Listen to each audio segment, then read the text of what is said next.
Moxie, one of the. This is Penn. Here we go. Let's do a show. Good. Why not?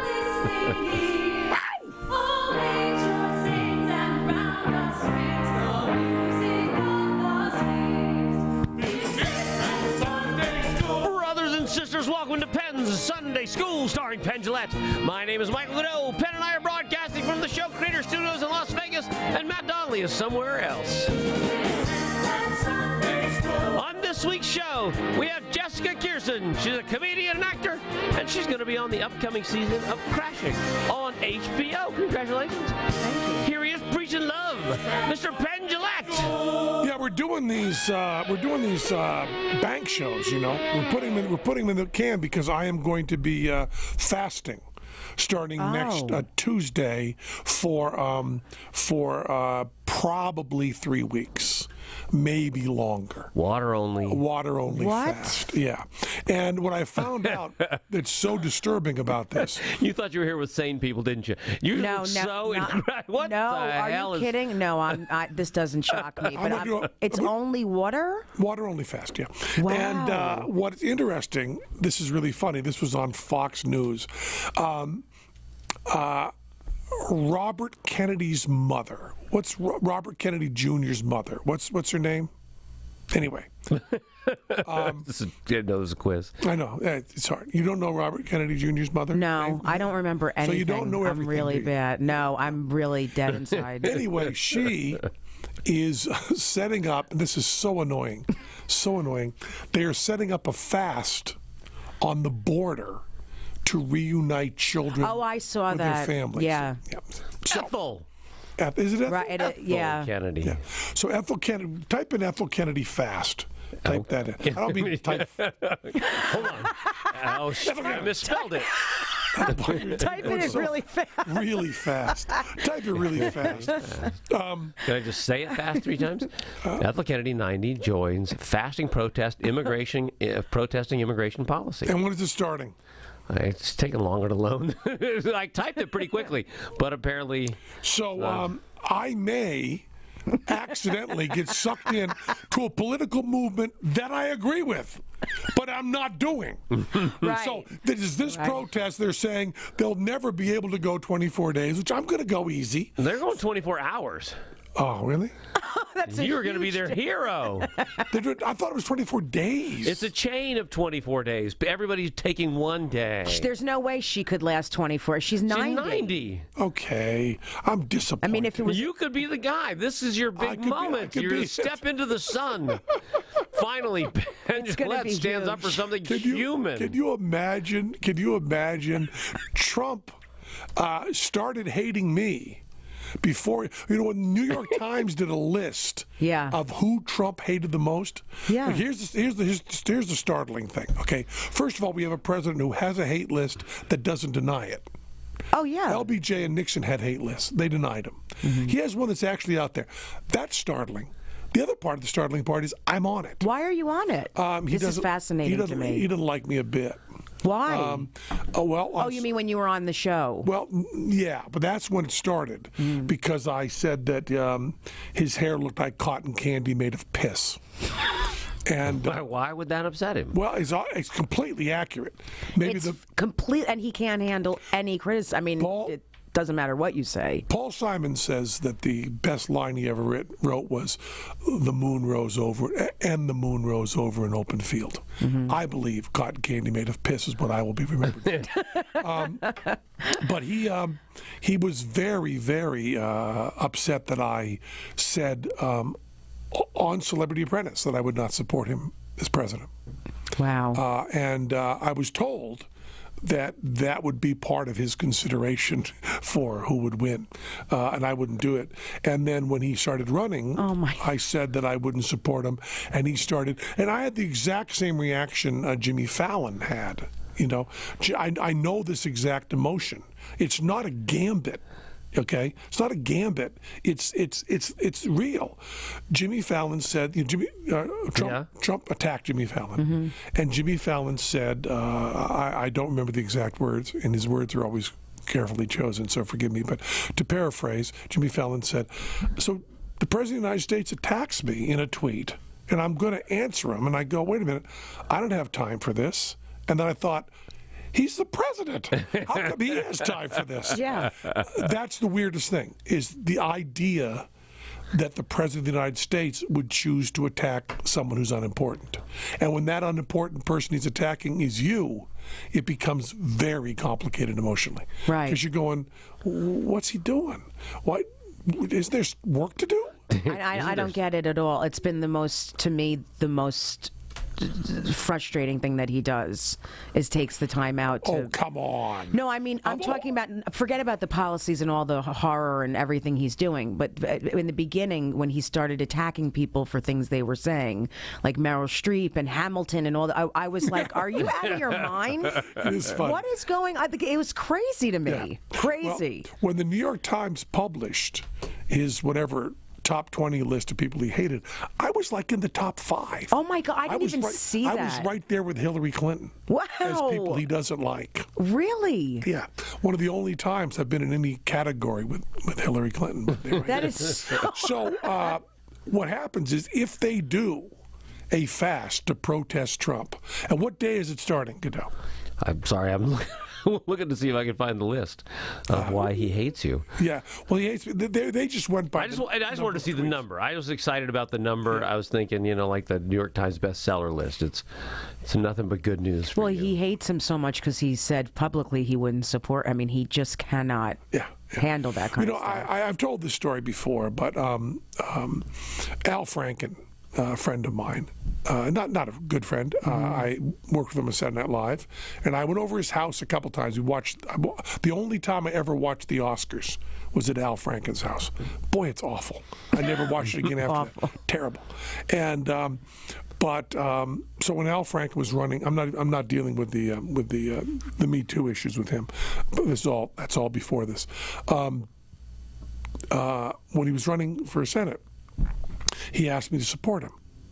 And I wrote him back this note that said, Al, I've known you. I believe you're honest.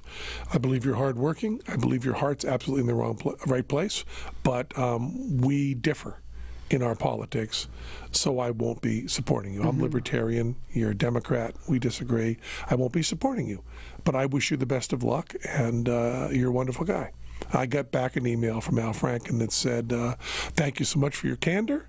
You're wrong about libertarianism. You are completely wrong politically, and I respect you, and we're friends, and thank you. Love Al. So, and this now sounds like the most naive person that's ever lived. But when I was announced by one of my closest friends in the world, Lawrence O'Donnell Jr., who's on MSNBC, when he announced he was running, he had me on the show, and LOD, as I call him, Lawrence O'Donnell, had me on the show and said, are you supporting Donald Trump? And I said, there's no one I respect more in the world than Teller. If he were running for president, I would do everything I could to stop him. He would not be a good president. I liked working with Donald Trump on Celebrity Apprentice. I think that for a reality show, him being capricious, mercurial, crazy. If you had Bill Gates host Celebrity Apprentice, it means nothing. You make all the right decisions. Who cares? Everybody can predict it.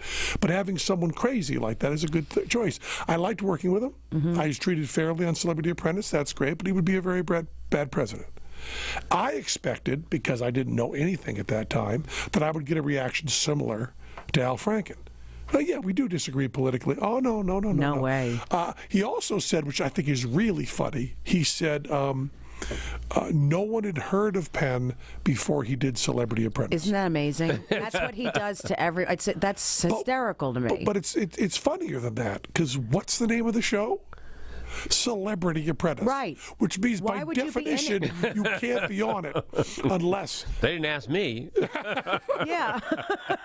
So what podcast are you doing? We'll get right on to yours. What are you up to? So I'm doing a podcast called Relatively Sane, and I am interviewing comedians, actors, celebrities, all kinds of people about their where they're from, their upbringings, their relationships, their... Well, shoot. I'll answer anything you want. And then my mother's a therapist, so I grew up in the house with her seeing clients in the house. It's in the very house? Funny, yeah. It's great. But she's mostly dealing with rich neurotics, or is she dealing with real whack jobs? Oh, Oh, both. I mean, I grew up in New Jersey. She saw clients in the house, so I had to be quiet every day upstairs, and they were just crazy people walking around. And it was a very interesting thing. It's all about being like, basically, my life is like, the child of a therapist, like how we were affected. I did EST at 10 years old. Really? You know EST. A lot of people don't know EST. My mom was a seminar leader. So you went peeing all over yourself and all that? This is amazing. You'll love this. Yeah, because you're not allowed to go to the bathroom. Right. I went at 10, and I guess I wasn't talking a lot, so they handed me a microphone, and they said, tell us what's going on. I must have said my parents fight a lot or whatever, and the next thing you know, I'm walking on a stage with a huge sign that said victim. Isn't that great? Yeah, that was Warner Earhart. Yeah, right? Not his real name. Right. And he recently started a new thing, like in the past 10 years. Well, he's not involved with it, but it's Landmark and the Forum. He was involved. He was in the beginning, maybe. I don't think he is now. Yeah, Landmark and the Forum he's involved into. So was EST helpful to you? No, not at all. I was so resentful because everywhere we went, my mom. You had to wear a sign that said victim on it. You don't need to explain anything more than that. I wear that sign when I just stand exactly. up. I own it. I bought the line. Yeah. No, my mom is amazing, but I was very therapeutic. I was put in therapy at a very young age. I've been in therapy my entire life. Do you have siblings? Yeah, I have. So I have one older sister. JD. Right? Yeah, I have one older sister, and then I have 4 steps and 2 halves. But one of my steps is Zach Braff from Scrubs. Oh, sure. Yeah. Yeah. So, and Zach and I have so many funny stories. And are you close with him? Yeah. Oh, yeah. He's great. But we all like. Wait a minute. I was distracted. What siblings do you have? What? I know it's a lot. So I have one older sister. Good. I understand that. Yes. Then my parents got divorced. Yeah, of course, because they're therapists. Well, my dad is like a business owner, Mr. Macho from Brooklyn. They got together because they were both Jewish and good looking, and the families got along. But they were never like madly in love. It just worked at the time. They were just trying to get the kingdoms aligned. Yeah, okay, yeah. Sure. And then my mom got remarried to Zach's father, who's a lawyer. Mm-hmm. But he became a quote-unquote kind of therapist, too. And the two of them ran couples courses out of the house. So there would be like bonding weekend. It's like the Fockers. It's literally what I grew up with. And then my dad got remarried, and they had 2 kids. Oh, boy. It's a lot. I know. Yeah. It's confusing, but everyone gets along pretty well, which is good. So you had you were brought up in a house with Zach Braff, but you were only half related to him, only half. Steps.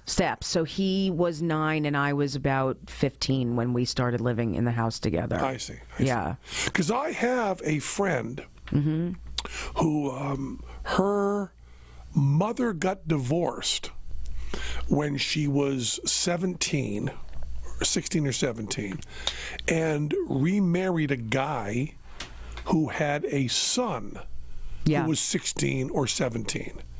And all of a sudden, she was living in the house with a boy exactly her age who she was not related to. Yeah. And she said the greatest time of her life. She said they were living as brother and sister, but they were not related and hadn't grown up as brother and sister. Of course. So she said it was just, we had the greatest sex ever. I had the greatest high school sex. Yeah, we all because my hung mother out. moved in a boyfriend with me. That's so funny. Yeah. I know. It is kind of weird because we all used to hang out and just, get wasted together. And then it was like we were friends hanging out. There were 6 of us, my sister and I and the 4 of them. Yeah. Wow. Yeah. Yeah. And you 2 were the oldest? No. Your older sister.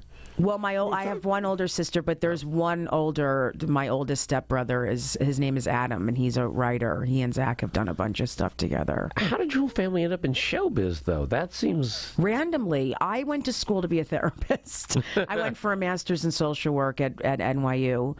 And then literally the story is my grandmother just called me aside once and said, you need to be a comedian. And I said, what? I could never do that. And she said, trust me, I every time you're sitting with people, they're laughing, and you need to do this. Nice. And I took a class in the city and fell in love with it.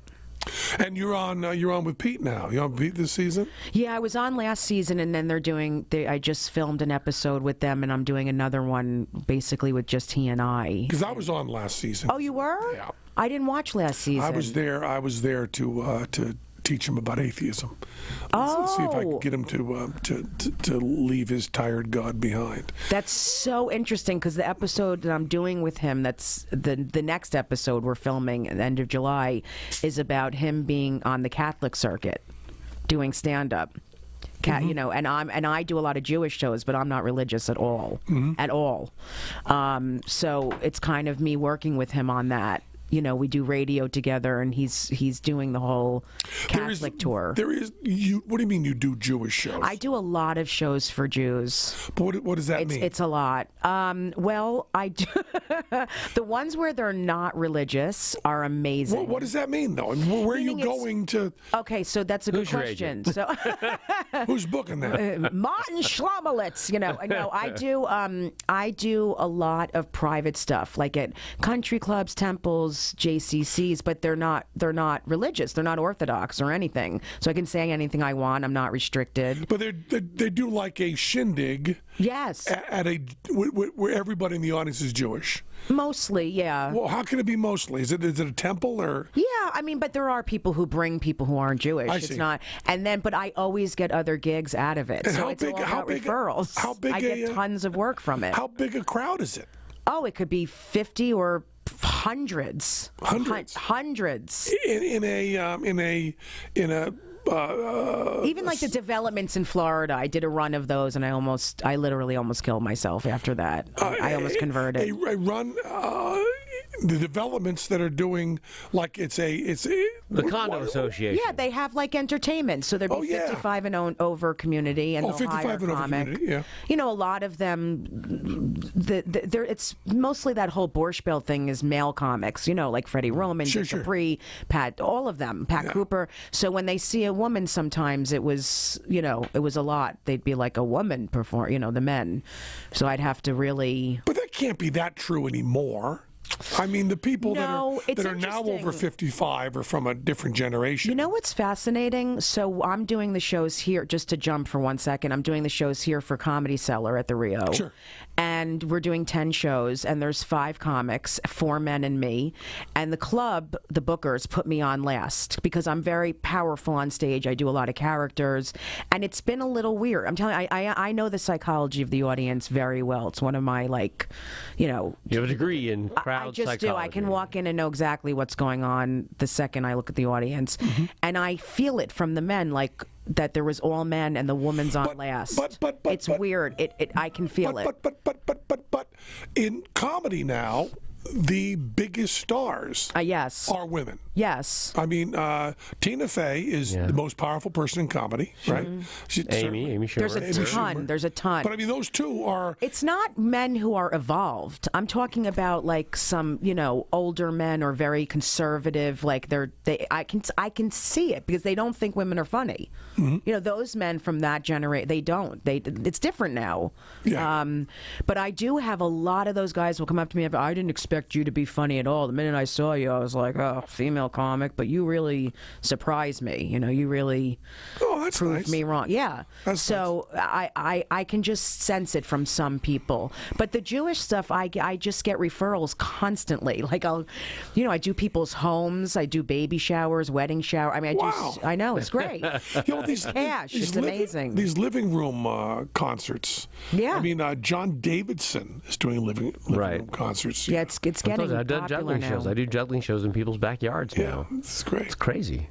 It is. I mean, I'll do it if it's worth it. But I guess when you talk about that, I've done shows. Right, but you do big celebrity ones. But now normal people are the normal. No, but I do. What I was saying was I do atheist shows, right? Right. I mean, like atheist organizations, Yeah. but they don't present it as I'm doing stand up. They present it as I'm doing a talk. See, there's people who believe Pretend it's a lecture.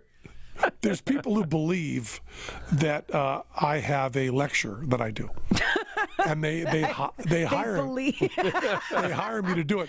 I went to do one recently, and the guy said to me before I went on. He said, you can feel free to go.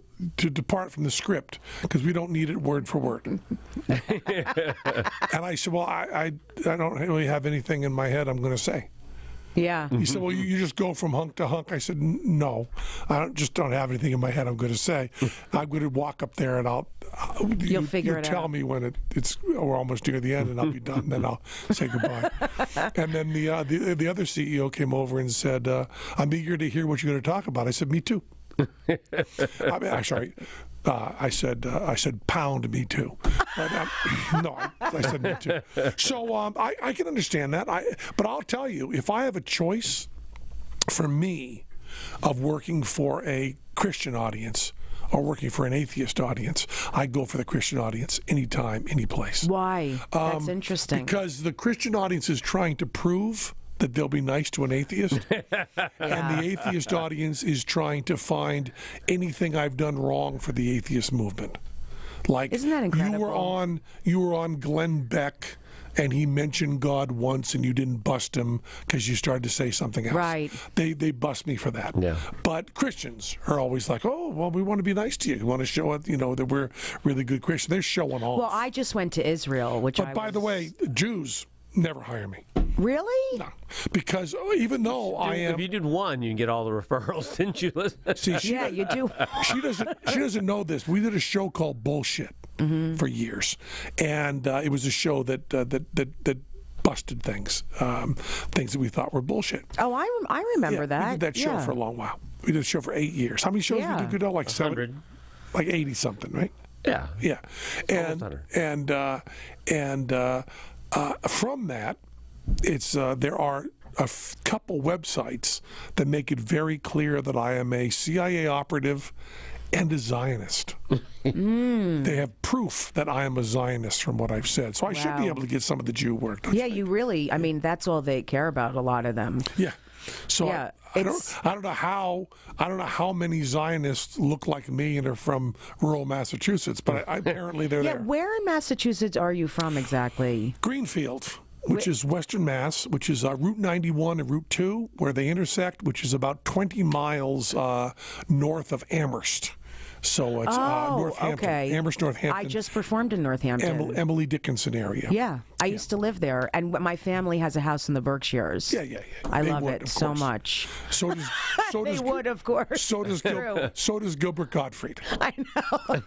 I knew that. Gilbert Gottfried has a house. Yeah, I know. That's where that's actually Gilbert Gottfried will be bringing more underwear to my son's camp tomorrow. His camp in the Berkshires is 0.7 of a mile from Gilbert Gottfried's house. So Gilbert will go which camp is in the Berkshires? What camp? Mackinac. No, I know exactly what camp. It's amazing camp. His kid is up there. That's a really good camp. Yeah, well, that's where he is. Yeah, and so we didn't pack enough underwear for him. So we are, Gilbert is that's hysterical. Has trouble with money. Let's put it that way. Trouble. He doesn't want to. Yeah. Did you have to send him the money first? No. We have to buy the stuff at Target and leave a package for him. It's all paid for. Right, because he won't pay for even. Yeah. I know Gilbert a very, very long time. Yeah. I first saw Gilbert in 1973. Oh wow. So I know Gilbert for a good long time. He makes me laugh so hard. He's the funniest person alive. I performed with him. This is amazing. And Mitch Hedberg. I emceed, and I just started stand up at University of Michigan. And Gilbert went on first, and he goes crazy and rips the toilet paper and is screaming, and I'm dying backstage, and I'm a nervous wreck because I wasn't funny yet. And then I can't find Mitch. He's in the back, like playing with his hands, or all wasted. And I couldn't find him. I finally find him behind the curtain. I'm like, "You're on next," and Gilbert got off. And I freaked out. I had to run back on stage. There's toilet paper everywhere. I'm like, everyone, please welcome Mitch Hedberg. And he walked out, thank God. I didn't know if he was going to come or not. And he killed. I was shocked going up after Gilbert with all that energy. Mm-hmm. But Gilbert, I've opened for him a bunch of times where he'll just play with the microphone for like 3 minutes and torture the audience. And also do, I've said this many times, but, James Brown discovered that every musical sound could be percussion. He even discovered that vocals could be percussion. And that was James Brown changed music in that way. And get down 2 times. I got a brand new bag. How you feeling, Rich? I feel good. You want the whole thing? Yeah. Go ahead, do your jam. I look good. I smell good. And I make love good. That's James Brown. I smell good. I smell good, yeah. I feel good, I smell good, I look good, and I make love. Well, that's good. a quote. It's not saying he smells good. And Gilbert, Gilbert discovered these rhythms in comedy that are devoid of direct intellect. So he does references that I believe no one in the audience gets, and yet gets huge laughs. It's so funny. It's amazing. It's just That's the funniest part of it, that you don't even know what he's talking about half the time, and half the people. It's just people are so confused. Everybody else working, you can diagram what they're doing in comedy. With Gilbert, you can't. There's some stuff that people do not understand why it works. Who are some of your favorite comics? I'm so Gilbert. curious because you've seen everyone. And I'm sure. I wanted to. Well, everything starts for me with Lenny Bruce. Yeah. And it's why I so desperately wanted to be Jewish and wanted to live in New York City. Lenny would do all this. There were no Jews in Greenfield, Massachusetts. There were the Borofskis and there were the Myers, and they owned everything. They owned the Howard Johnsons I worked at. They owned the junkyard that I worked at. They owned everything.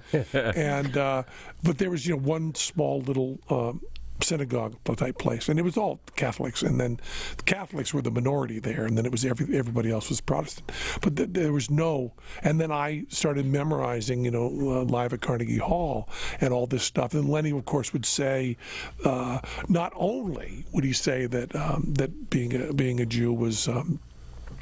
He said it was being urban. It was from New York City. But out in New York City, it was not a Jew. If you were from a city, you were a Jew. If you were out of a city, you were not a Jew. So everything that Lenny Bruce did not relate to was me. Big, dumb, farmer, rural area, Massachusetts. And I would listen to that stuff all the time. Yeah. And just feel that I was incredibly unfortunate because I was not born Jewish and was not born in New York City, which is all I ever wanted. And then I added later how much I wanted to be gay. I wanted to be gay from New York. I wanted to be a gay Jew from New York City. I'm so fascinated by this. And instead, I was someone who had sex with women, and I also wanted to be little. I wanted to be Lou Reed is who I wanted to be. Wait, why would you want to be little? Height Lou Reed, so. Lou Reed. Yeah. Lou Reed wasn't that it's little. A gift. But Iggy Pop. Yeah. All the sexy guys that looked up. Roger Daltrey. What's Roger Daltrey? 5'7", 5'8"? Yeah, they are kind of all those guys. The only tall band you have is Led Zeppelin. Yeah. Led Zeppelin were a little bit on the tall side, and sadly, the Grateful Dead are another tall band. Yeah. The Grateful Dead are all tall. But I mean, when you see the Red Hot Chili Peppers or the AC/DC, they're so little they look like they're further away from you. That's really true. I never thought about it. It's true. I mean, really. Do. I mean, Anthony and the Chili Peppers would have to go up on me. I mean, he's little tiny guy, and there's pictures of me backstage with them, and I actually have my hands on my knees, and I'm leaning over like Gulliver's Travels. So everything I wanted to be, you don't have enormously tall comics. I mean, now we have Pete, and you have Conan, and you have Howard Stern. Gary Goldman. I mean, there's some, but most you're right. Brad Garrett is the only one that's taller than me. Tall, yeah. That's true. Most are not tall. Brad's got an inch on me. And, Lorne Michaels even told me that, tall people could not be funny. He said that, Wow. And you try to look back, there aren't a lot of tall comics. Bob Hope was not short. Jackie Gleason was not short. There aren't a lot, actually. No. You don't get, but now you got Pete Holmes. Yeah, Pete's tall. And so's Conan. Conan lies about how tall he is, but he's taller than he says he is. Conan says 6'4", and he's closer to 6'6". Yeah. And Stern, right. Stern is tall, but and Letterman is not short, but he's not tall either. And Fallon's tall. Uh, he's pretty tall. No, he's not tall. No? He's under 6 foot. Oh, he is? I felt like he was But taller. he's a bigger guy than you expect him to be. Right. He's strong, and he's, yeah. And why did you want to be gay? That's fascinating. Because it was all New York City for me. It was all outside the law, living outside the law. Right. I wanted to be, because, I would read the Village Voice and the East Village Other, and, I'd never been out of this little dead factory town community. Right. But I wanted to be, I wanted so much to be urban, to be in a city. I mean, I guess if you wanted, at the age of 12 or 13, a little bit older, first choice would have been to be Lenny Bruce. Second choice would have been Bob Dylan. Third choice, Lou Reed. Then probably Abby Hoffman. This list, heavily Jewish. Heavily Jewish, heavily. Yeah. And and then the big Abby Hoffman, and then you get a few people who aren't. You get Frank Zappa. Yeah. You get Martin Mull. You get some of the people who were, which was very rare in the 70s, were out atheists. I'm sure that was very rare. Martin Mull and Zappa were the two famous ones that were that way. Others that were accused of not being religious, but actually really were. Right. And it's debatable. It's debatable with people like Abby Hoffman. Lenny Bruce, they tried to claim. People disliked him so for his anti-religious stuff that they would call him atheist as a pejorative.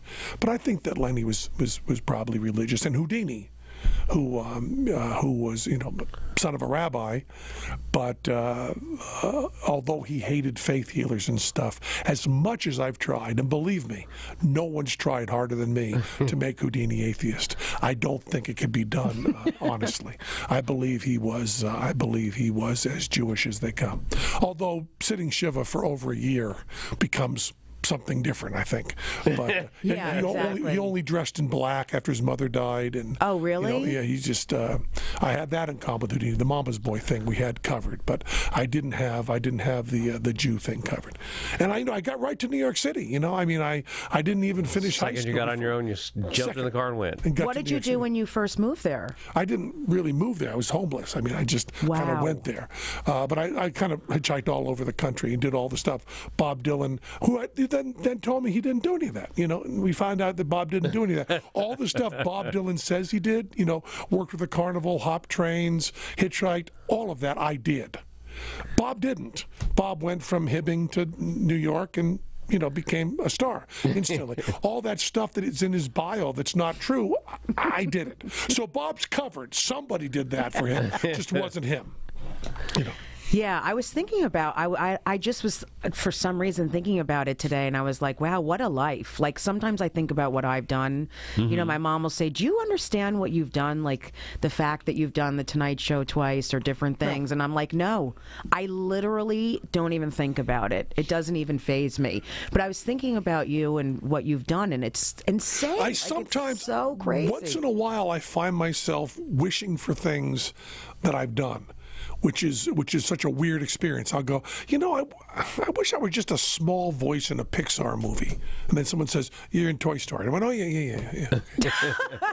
You just forget. Yeah, I just forget. I haven't got it labeled the exact right way. So, yeah, Greenfield, Massachusetts. So, yeah, and how many siblings did you have? I have a very, very odd family in that I had one sister, full sister, 23 years older than me. Oh, wow. We're the only two children. So I think you can say pretty clearly I was not planned. I was just going to say with the same or she parents, wasn't. Yeah, exactly. She might not have been. The truth of the matter is neither were. Right. But my mom was 45 when I was born, which in 1955 that's pretty old. was very, very old. Right. My mother would tell the story that she went to her, the doctor, and she was very upset by how old she was and being pregnant and did not want to have another child. And the doctor said to her, no, we have that's not that unusual. Look I got a woman here who's 32. Was the oldest they could find. Yeah, it was unheard of at that time. 45 was really. So my mother had thought that I would, she was hoping to live for me to get to kindergarten. In her view of the way the world was. Wow. And she died at 90, so she died when I was 45. So, but I really am. Well, my children. I was 50 when my daughter was born, and 51 when my son was born, and I am a big fan of older parents. Yeah. My mom and dad, by the time I came along, had no problems. Yeah, my mom and dad, they never argued. Yeah, they worked through everything. Voices were never raised in my home. I mean, when the standard thing for comics, what's his name? Kevin Pollak did a movie about the angst of comedy. And he had me in there just as ballast, because I'm someone who, when everybody makes these arguments that say, if you're in show business, you're from dysfunctional families and working through this stuff. None of that's true for me. I have a perfect family. Yeah, I know some people who come from like really healthy families that treated me perfectly. And so, I have this weird thing when people are talking about, my mother and father never raised their voices to one another. Wow. Never once. There was never one time when my dad yelled at my mom. Never one time my mom yelled at my dad. Except joking. Yeah. Joking, they raised them. But that's incredible. But if you raised your voice... God, I grew up opposite. If you raised your voice, you were kidding. That was the way you signaled that it was a joke. If you said shut up, you'd say it loudly, and then everybody knew it was a joke. I had, arguments mostly about the length of my hair and eye makeup and stuff with my mom and dad, but it never got unpleasant. Did your sister have a different experience? Because that's so common. No, she didn't. She didn't really. Wow. I mean, yes, she had an entirely different experience. She's an entirely different generation. Right, but I'm saying, like, she said they were pretty... Oh, they were also wonderful to her, too. Wow. But my sister was brought up with parents struggling and not seeing my father much because he's working so hard. When my sister was brought up, my dad was a jail guard, and when I was brought up, he had quit that and become a coin dealer. So he went from blue collar to white collar. Right. And although we were still, I guess you would say, lower middle class, although rural, that gets more confusing. Because they had a house that they owned, but a very small house they built themselves, and I mean every nail hammered themselves. And so my sister had moved out when I was born, so I never lived in the same house with my sister. She lived a mile and a half away, but and when she was married when I was 3. Wow. So I was the ring bearer at her wedding, just cute as a button, and she would take me on dates. She would be babysitting her little brother when she would go on a date. It was very strange situation. And I always thought that I was going to end up in the Jack Nicholson, Bobby Darin situation, which maybe you don't know. No. They were raised by their grandmother being told it was their mother. Oh. The woman who was their sister was actually their mother. And the story that's just, I've told this before, haven't I? But I'll tell it briefly. Jack Nicholson had done Chinatown. He'd just done Chinatown, and he was doing a press junket for it. And I think someone from Vanity Fair or something, an interviewer was calling him and said to him, "How old were you when you found out that the woman you thought was your sister was actually your mother?" And there was a long pause on the phone. And Jack said, "What?" Oh, really? He found out during an interview at the age that is unbelievable. At the age of 30. So I kept waiting. What's that? Time magazine. Time magazine? Yeah. Wow. I kept waiting for my mother or sister to tell me that wasn't true. They both died, and they both died without telling me that. And there are pictures of my mom in the hospital and people that were there with her. So I do believe that. But, 23-year-old sister could very easily be mother. Yeah. Yeah. And, yeah, very, very, very close. And also other weird things like not a drop of alcohol or any drug in my house or in my life. And also my dad, Christian, and I became atheist, and although we discussed it all the time, never a loss of love, never any sort Right. of. So all of the things that, all the kind of friction points that people talk about with families, Right. none of that was with me. Because it is like that quote, which I love, is comedy equals tragedy plus time. Like you don't, because you are so funny, and I wonder. Is it just because I feel like a lot of, I did go through a lot of stuff, but I feel like a lot of it is that I came from a funny family. My parents are hysterical, and we laughed constantly together. We still do. My mom and dad were funny, but that is another way of saying American. Americans just put comedy so high up, and of course now that we've assaulted the media worldwide, I'm always hoping for people to be a little less funny. Yeah. There's so much talking like a situation comedy. Especially I don't know. I think really my age and younger, there's been there hasn't been enough studies done to how much speech patterns change over decades. There's all sorts of studies on the different kinds of upspeak and those kinds of things. But actually, in terms of the rhythms, I think that the rhythms of human speech have changed because of situation comedies. Yeah. I think it's all Seinfeld. I think it's pre-Seinfeld. Okay.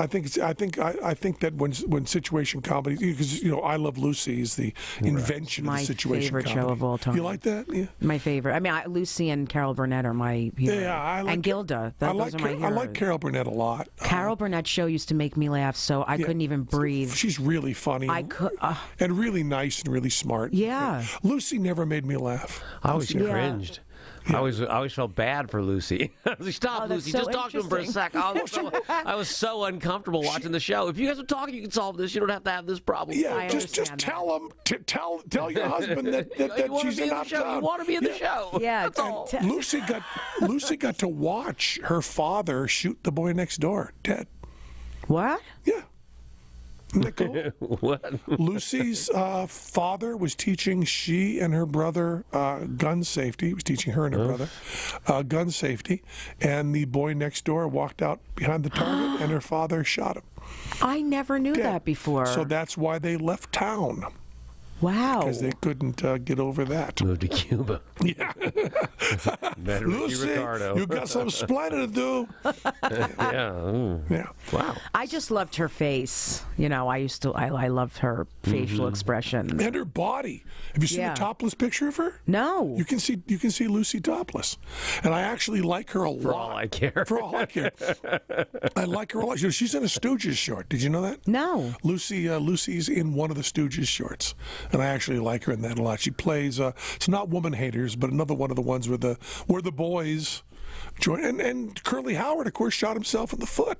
So a lot of gun violence on that screen right there. Curly Howard shooting his foot. Lucy, Lucy's dad shooting the kid. Shoot the kid, yeah. That's intense. I can't imagine how you recover from that. I can't either. Yeah. But Lucy did. But there's a certain kind of rhythm that happens that I think kind of you start having that. It's like Scarface. Gangsters after Scarface and after Godfather, real criminals started talking more like the movies. Oh. It becomes this feedback loop. That's actually true. Yeah. I totally agree with that. Yeah. When you're dealing drugs in Cuba, found that? I did deal pot for a while in Northampton. I did. Really? I did. I was a dealer to the dealers. Oh, really? Yeah, I was in a very weird place. What do you mean dealer to the dealer? I know, it's crazy. You're one of the people that they really want to stop. I know. You're the drug boss. I know. I can't even believe I did that. I moved to Northampton I was coming out at the time, and I was very confused. Yeah. That is the lesbian capital of the world. Oh, yeah, it's Dykeville. What do they call it? Yeah, I think they call it Dykeville. I don't know. I couldn't relate to all that either because I'm not into, Well, that's why comfortable shoes and that's why hummus. my mother. That's why my mom finally came out as an atheist. Yeah, because they were firing the minister at the church when my mom was in her 80s, they were firing the minister of the church for being a lesbian.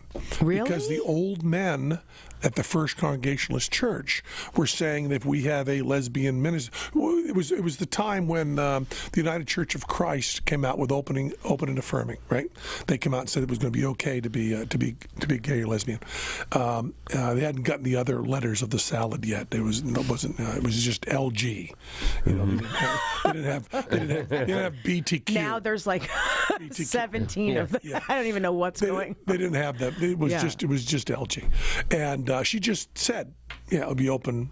Open and affirming. So she signed it, and they started to be this this big petition because the men said, which is funny, the old men in the church said, the lesbians from Northampton are going to come down and take over our church.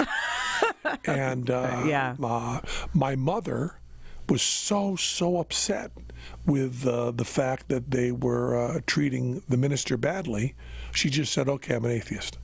That's so wow. So what you got to with my family? I love your mom now. When they fired when they fired the minister, my father, my mother, my sister, and my brother-in-law all quit the church the same day. Wow. And they were the biggest donors to the church. Yeah. And my sister ran the choir, and my brother-in-law did the grounds. They just said, "No, we're leaving." And my mother said, because I also. There was never any swearing in my house ever. I mean, I never even said hell or damn in front of my parents. My mother read the Playboy interview with me, or there was the Rolling Stone. I think it was Rolling Stone maybe interview with me, and she said, "Isn't that awful how they have to put in all those words to make you sound?" And I said, no, Mom, that's the way I talk. She said, "I guess they just have to put those words in." I said, "No, Mom, that's the way I talk." She said, "I guess they just put those in, don't they?" Yeah, she won't believe it. They just put those in. But my mother said, which I don't know if from your background you will understand the gravity of this, but one of the men of the church, when she was quitting, said to her, you should read your Bible and see what that says about gays and lesbians. And my mother said, "Phooey on your Bible." Yeah. Which I know what a phooey. Yeah. It was. I mean, she could not have said. That was the hardest word she had. If she had said "fuck God hard," it would not have been stronger. Yeah. And then, of course, the punchline is that the lesbians have taken over Greenfield. I went back there, because my mother, father, and sister are all dead. I don't go back often, so I went back there. There's like this dead, horrible factory town. Now it's a vinyl record store, and it has a wonderful coffee shop, and it has a place with live performance. Yep. And it's because the lesbians came exactly as they predicted. The culture. They came up and took over. But Northampton, when I was growing up, was 20 miles away, but you couldn't get there. I mean, my mom and dad would never have gone to Northampton or Amherst. Yeah, Northampton's incredible now. Too far a drive. Right. Yeah, I moved there. I just was like, I can't be near my family. I have an amazing family. They could have cared less. They really, both my parents, when I told them I was with a woman, said that they were most upset about the fact that I wouldn't be able to be accepted, that I couldn't walk down the street holding hands with the person I love. Like, it came from that thing instead of judgment. There was no judgment. It was more like they were concerned for me and that I couldn't. Right. This is going to be much harder on you. Right. Life it was in the early 90s. Yeah. Kids. Yeah. So I moved there and I just was so screwed up in my head, and I realized my friend, this is so crazy that I did this. You can walk down the street holding hands in Northampton. Now, but in Northampton you could at the time of Sylvia Plath. Yeah. But I was screwed up. I mean, I've talked about this recently a lot. I have more issues with it than anyone in my life. And I'm married now with a kid, and it's tough. It's still tough. But I had a friend. My friend sent me pot from California, and it was so easy, and it was so cheap. And I said, maybe I'll just sell some of this. My friends were like, "This is great." I can't believe I did this. To this day, I can't believe I did it. Because I went to school to be a master's degree, and then I'm there just selling pot. And But to be a dealer as someone who's never I can almost say never seen pot. Wow. Well, no, that's not true because I was on the cover of High Times magazine, I used to read. because I've spoken because I've been for drug legalization forever and never tried it. So they like you. They brought pot for me to pose with, and I said, why would you? This back when it was really illegal. I mean, not really illegal, but 10 years ago, 15 years ago. Maybe 20. I said, why would you bring an illegal thing I don't even want near me? Yeah, I don't want to jail for your cup. Yeah, they bust in and arrest you. You're just holding a huge bud. Yeah. Blood test, please. But I have no. Wouldn't that be a lot to be dealing with? I would have gone to. That would be it. You'd still be that's there. It. Yeah. I still can't believe that I did that. I mean, but I was so depressed. How much are you getting sent to you? And through the mail? I know. Yeah, but this was, I know, it's so crazy. This was 20-something years. How long ago was Crazy. this? Crazy. 25 years ago? Crazy, yes, but also stupid. Let's not forget. Very stupid. Horribly stupid. It was insane. Stupid. It was actually insane. Yeah. I mean, it was kind of like I was asking to get into trouble. It was crazy. Yeah. And I didn't get into trouble, thank God, and stopped doing it. It wasn't a long time that I did it. But how much? You haven't given us a figure. I would say like pounds of it. How many pounds? Oh, I can't remember. Make with your hands. Hay bale? Make with your hands. Maybe 5 pounds. Oh, okay. Not that much. I don't know. Yeah, like this much. Yeah. I mean, how much is 5 pounds of marijuana? That's about right. About that? Yeah, it's about size this of a much. large and snail. they would Really large snail. Really big snail. Well, there's such a thing. Like Yeah, the my biggest dad has Ziplocs. What's that? Like the biggest Ziplocs. Oh, the biggest Ziplocs now, bigger though, are than bigger that. than they used to be. Yeah, but they would freeze, like vacuum seal it and put it in transmission fluid to send it. I can't even believe. Because nothing could smell through the transmission fluid. Right.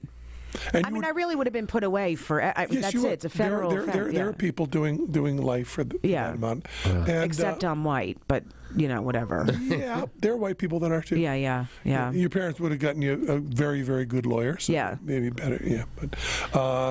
Wow, so you were digging through transmission fluid to pull out plastic bags. It's so embarrassing. Yeah. Yes. We should come back to this for the But next we start all of the have a show. history. Yeah, let's end the show here. Come back. We'll talk about marijuana. Then I can also go and pee, and we'll do the Wednesday show. Okay. Okay. That was Penn Sunday School. That was Penn Sunday School. Cha cha cha. We'll do another. Don't worry. Can you hang around? Do another 45 minutes? That's good. What did you sing? I love the music. Well, thank you. Yeah, we'll be back, all three of us, with Ready Rich on the side. Maybe we'll do more James Brown for us. We'll be back on Wednesday with more of this kind of same conversation. That was Penn Sunday School. Yeah.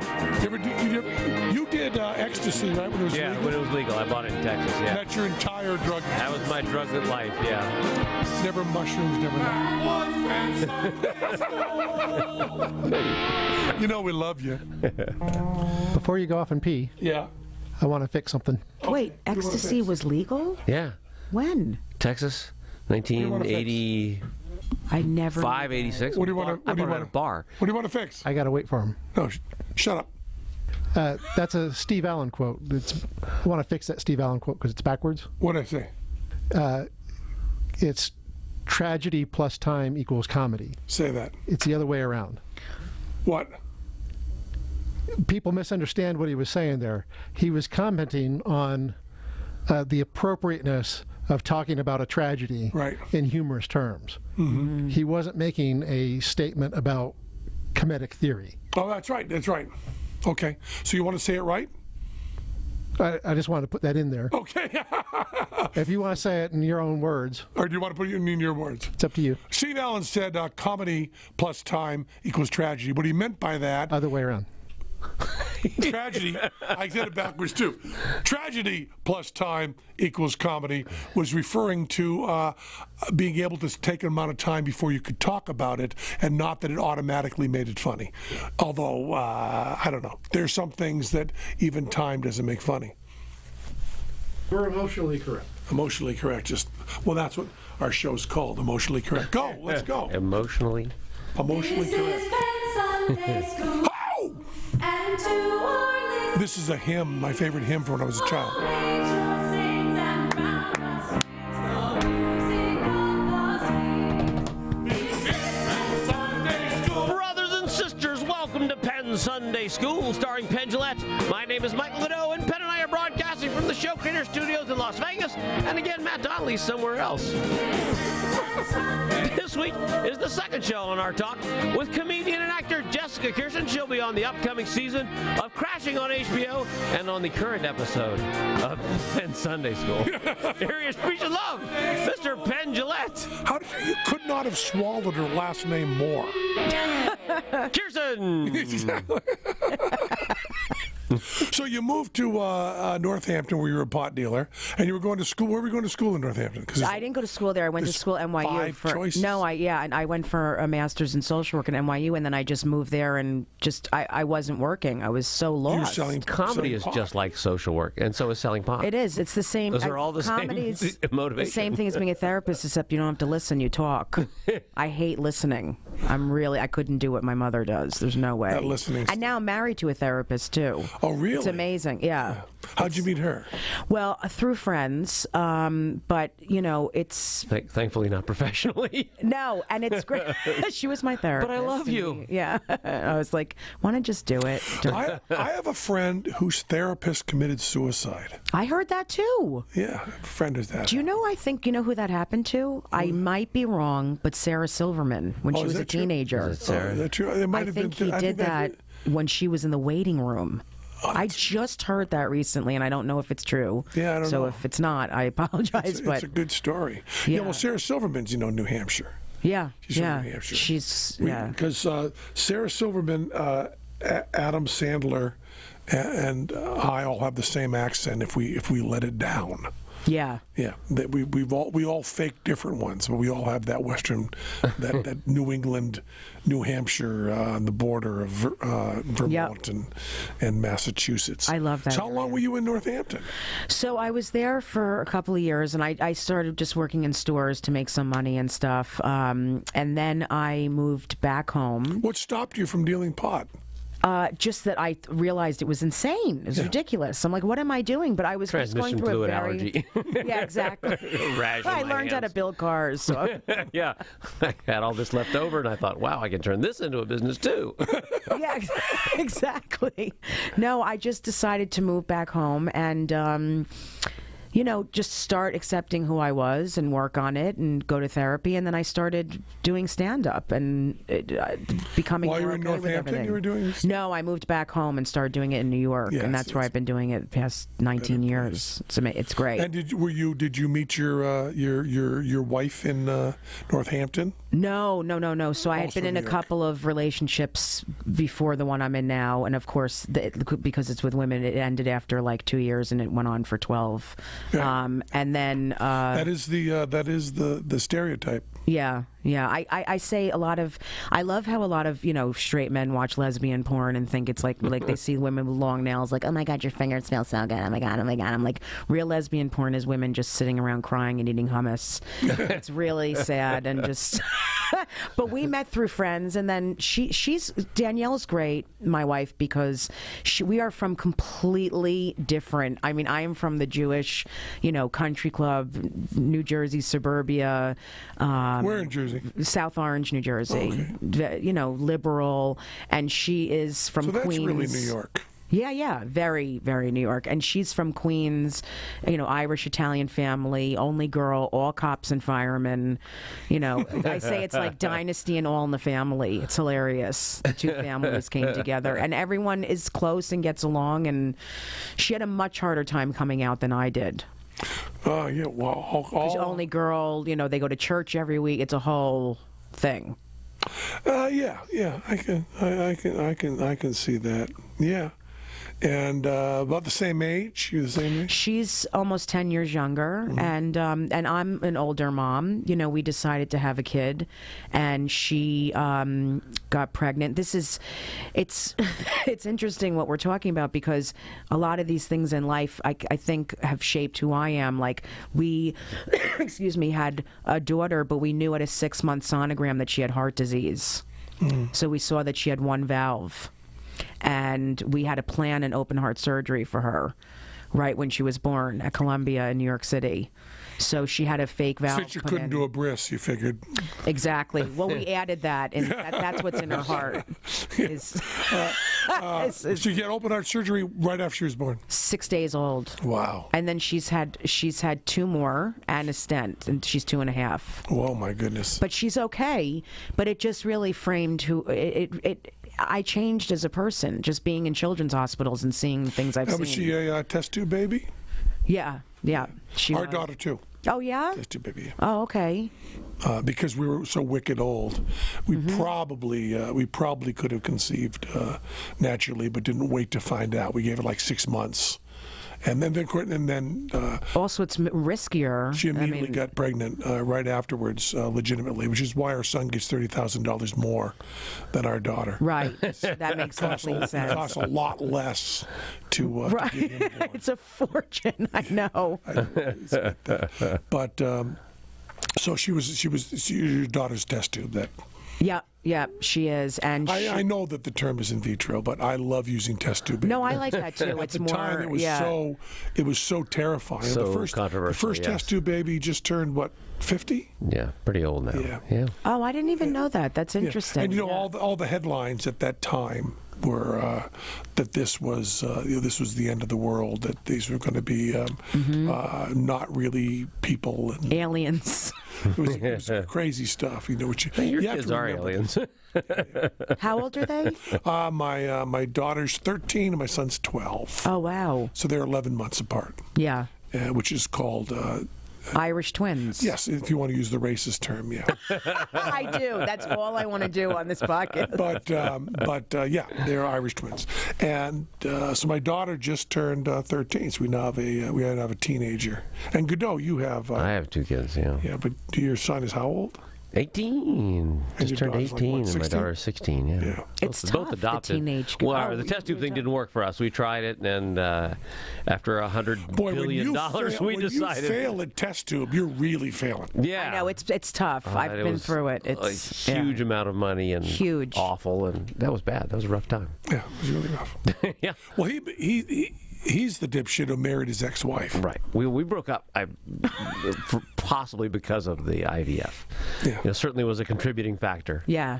It's very every stressful. time you spend $10,000 and it doesn't work, it was hard. My wife felt really terrible, and there were big problems involved. So. She probably felt. It turns out adoption, works 100% of the time. Exactly. Very effective. Yeah. Yeah. And just that decision made our lives better. So. Yeah. But he did marry his ex-wife. Yeah. That's going into the trash and drinking sour milk. How long But like you're talking about with your parents, we don't fight. Now, we got it all out. We were married for 4 years and fought, and then we're apart for 4 years, and they got remarried and stopped fighting. How long have you been back together? 20 years. Wow, that's interesting. Yeah. You guys are have these interesting weird situations. Stories. I like it. And so I'm from Western Massachusetts, and from my parents were old. I had to go through that. I had to go through the are those your grandparents? I get asked that all the time. Yeah, I get asked that sometimes with Danielle, and because Danielle, we have similar features. She has long hair and she's kind of dark skinned, and people sometimes think I'm the grandmother. I'm like, do I look that old? I mean, I'm in my 40s. It's great. I guess so though. I don't know. You could have a 20-year-old daughter easily. Yeah. No but problem. she's only 10 years younger, but she had to stop working, and it was a lot. Now she's starting to work again, but it's very hard to be funny when you're going through stuff like that. That was the biggest challenge. The hard stuff. Yeah. Oh, to get on stage after being in the hospital all day and hey everyone, hi. Well, Kimmel had that exact situation, right? Yeah, literally very similar. Yeah. Very rare heart disease. Yeah, because everyone will say to me, "Oh, my daughter had a hole in her heart," or "I know." I'm like, "No, it's not. It's much more severe." Not to discount that, but it's wimpy hole in the heart. Yeah, really. Yeah. Everybody's got that. Yeah, a hole. Fuck you and your heart. Yeah, fuck you and your hole. And so you studied to be a therapist? Did you ever practice?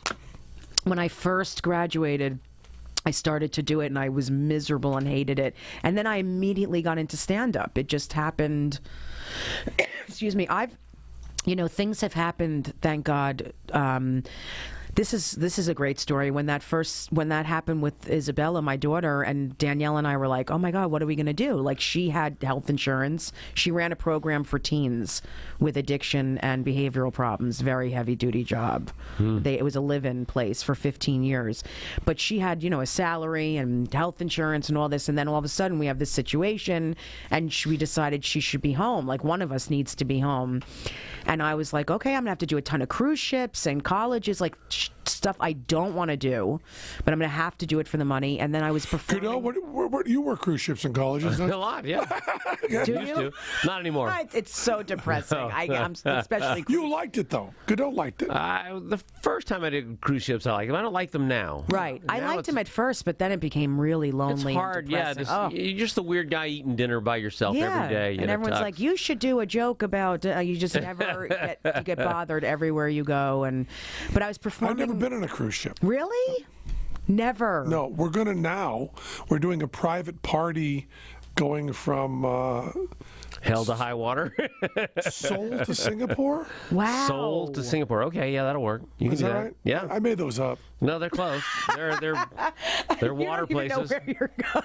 It doesn't matter. I won't be buying the ticket. I won't be driving You're the flying car. there. You're doing gonna anything. You just do the you just show. show up Actually, I don't even leave my house. Really, they come and get me there.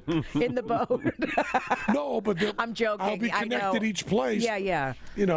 But okay, so you didn't want to do cruise ships and. I was just scared about money and fearful because, as you know, I've had a great career, but there's no salary unless you're working on a show or whatever. And there's no health Exactly. no matter what and you I do. was doing stand-up in New York City, and De Niro was there with Taylor Hackford, the director. Mm-hmm. And they were looking at comics to be in the movie, The Comedian. Mm-hmm. Oh, yeah. And wait a minute, The Comedian? Which one's that? it's called The Comedian, and it came out like 2 years ago with De Niro and Danny DeVito, Harvey Keitel. It was great. Oh, good. Yeah, so they see me. I do this thing on stage where I turn around and have conversations with myself. Mm-hmm.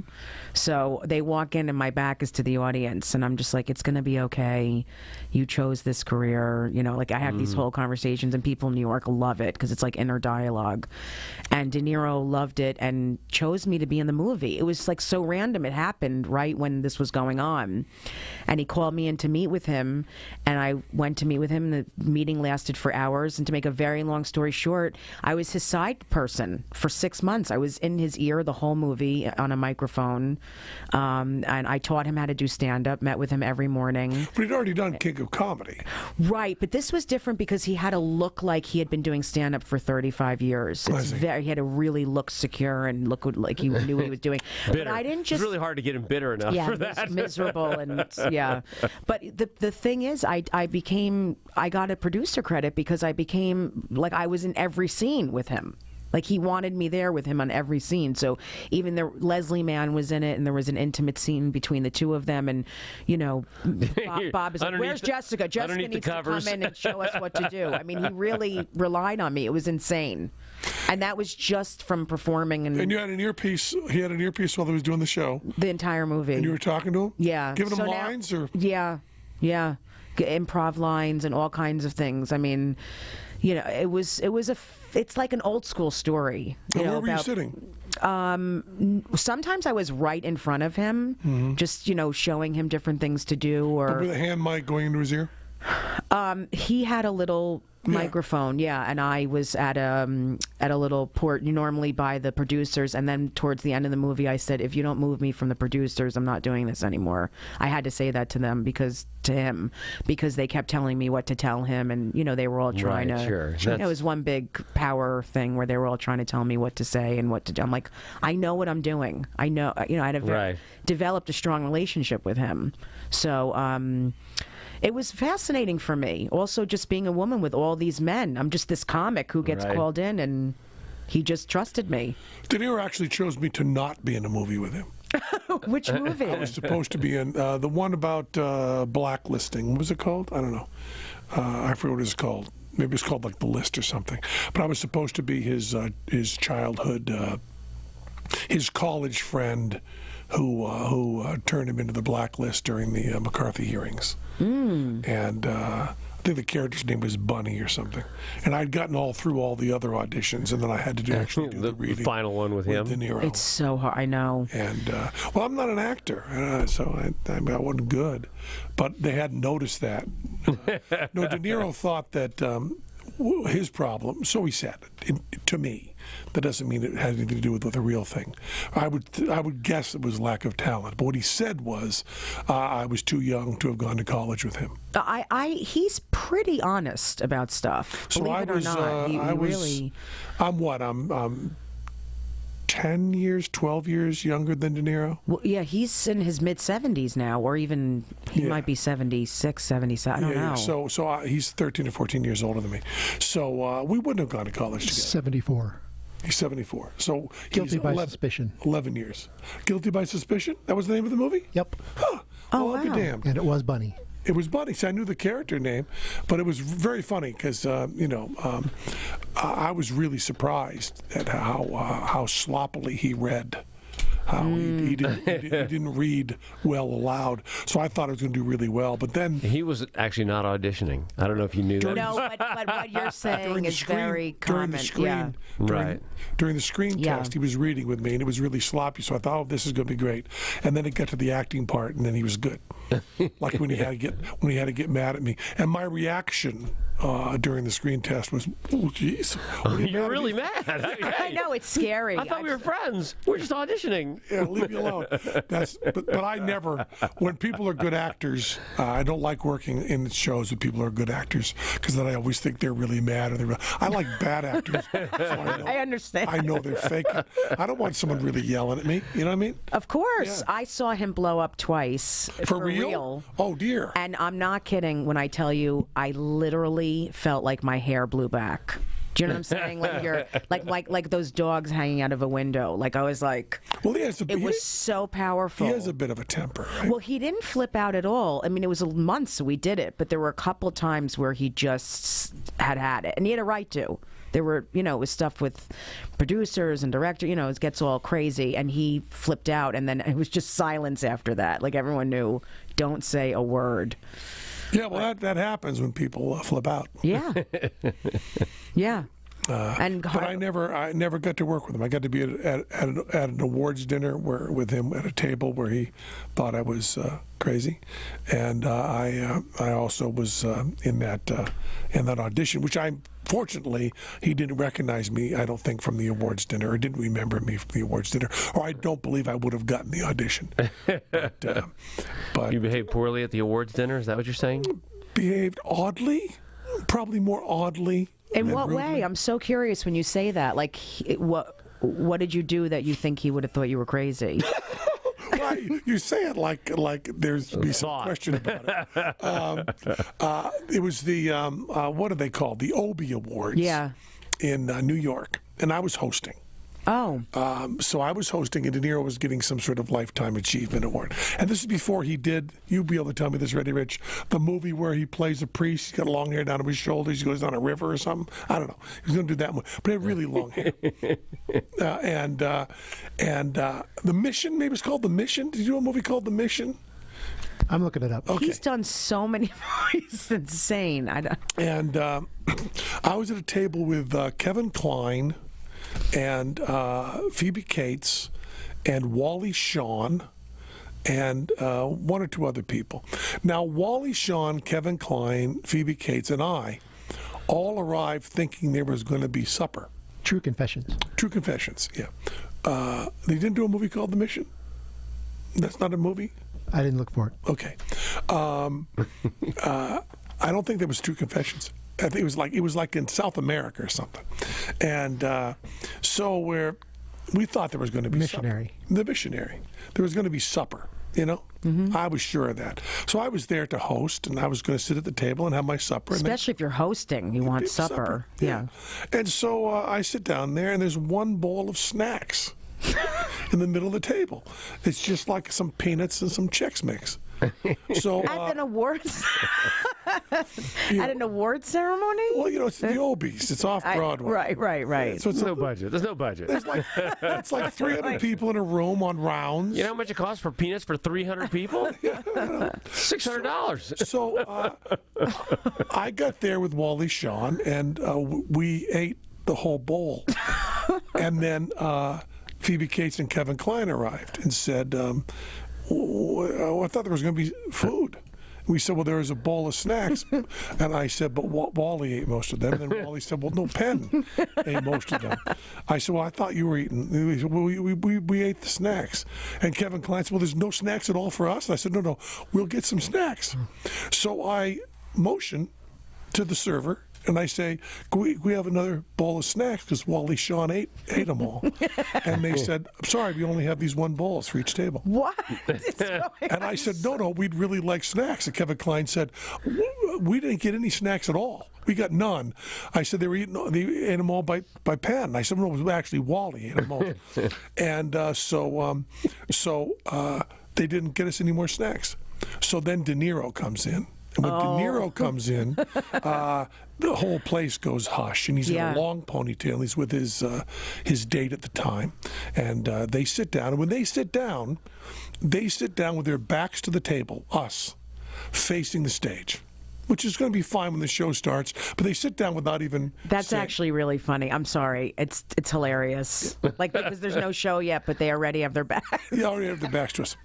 So I say to Kevin Kline, I bet he can get us snacks. If anyone can get us snacks. So I say, excuse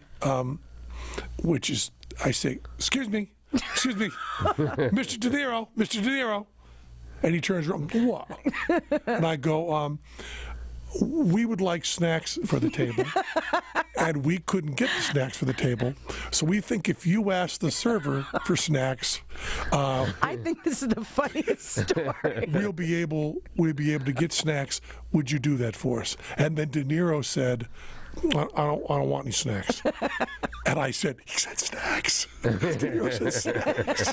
And then Kevin Kline and now Wally Shawn and I are all hysterical. Snacks. We think it's the funniest thing in the world that he just said snacks. And then he said snacks also angry, which is a really funny word to say angry. And we also, I think it's hysterical that De Niro is annoyed with me. I love that.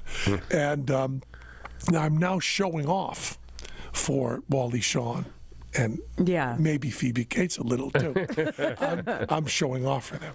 So I am now emboldened, even though I know this is not something I want to do. No, I know what you mean. You have to do it. You've been goaded into it. It's not your fault. So I say to him, I say, excuse me, at which point Kevin Kline and Wally Shawn, go, excuse me, Mr. De Niro.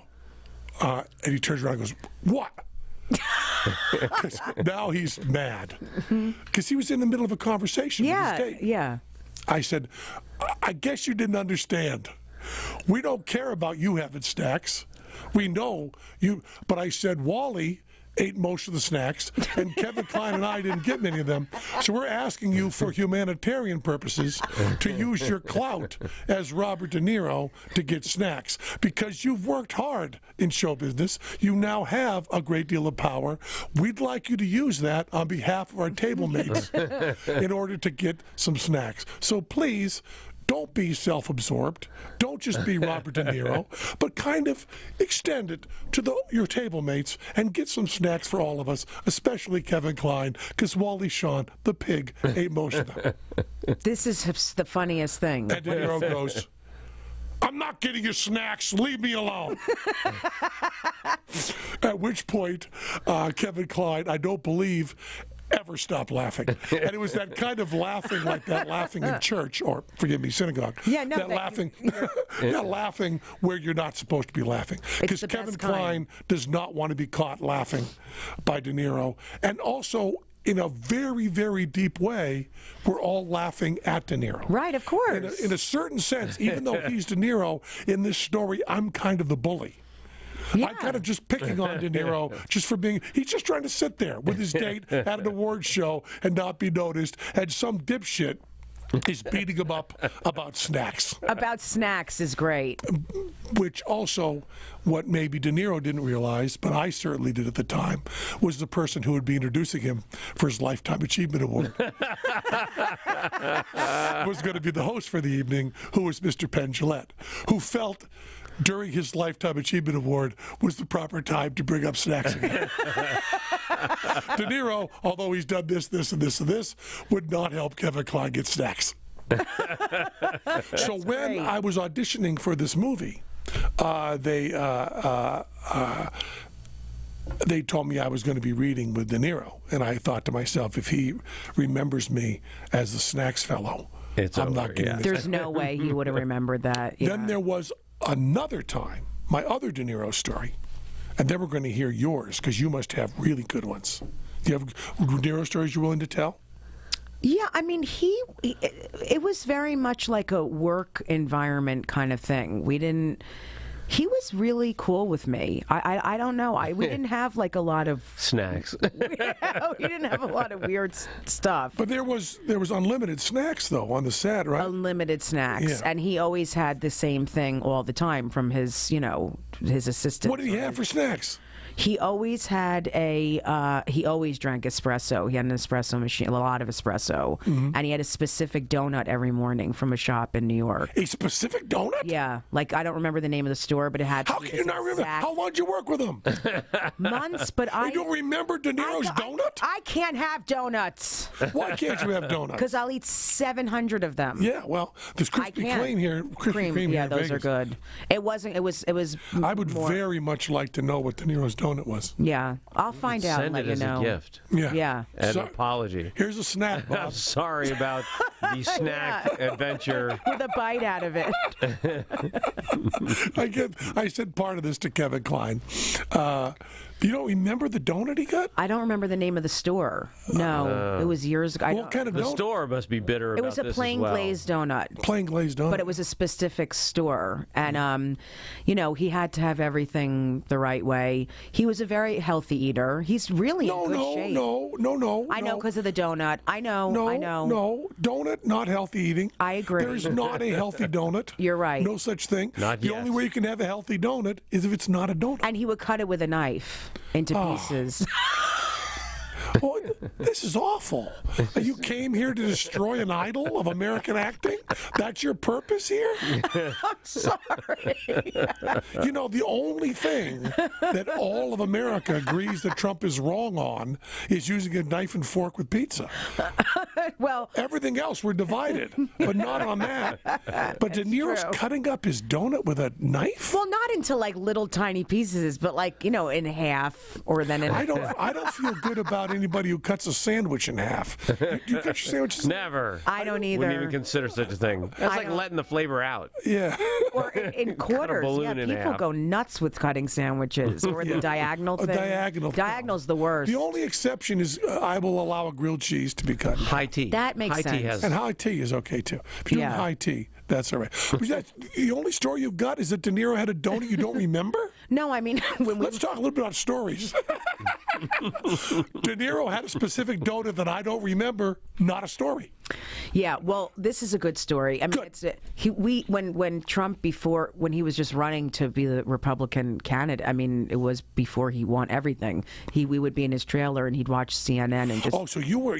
I was around him during that whole thing, so he would stand in front of the thing and be like, "That fucking piece of shit, fucking loser, jerk, fucking punk, fucking." So when I saw him do videos, I was crying, laughing because I used to watch that all the time. I'm like, of course he did that. He would scream at the TV and they'd be like, "Bob, it's time to go over lines." He's like, "That punk, that fucking punk."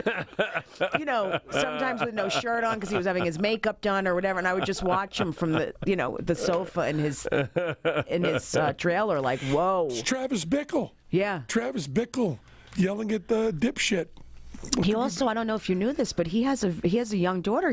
Now she must be 9, but she was 7 when we filmed. Yeah, he has 6 kids. Yeah. Wow. And he's very involved with all of them. That's good. Really great dad. He spends a lot of time with them and talks about them a lot. And he used to film me doing characters and voices so he could watch them at home. Oh, really? Really? That was fascinating That's too. great.